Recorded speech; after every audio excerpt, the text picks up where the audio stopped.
Hi, I'm Martin Williamson with KEW Engineering, and I'm here at the National Fluid Power Centre in Worksop, courtesy of John Savage, the director, who's allowed us to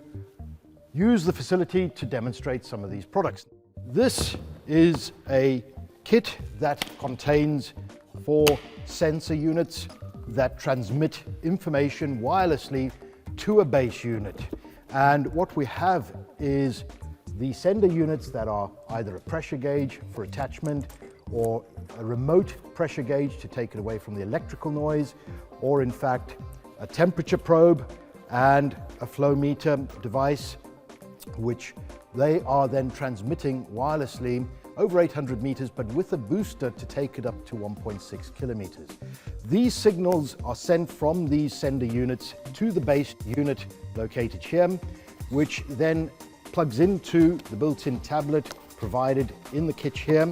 a Windows tablet that allows the user to then log in and look at the actual information coming off the system in real time,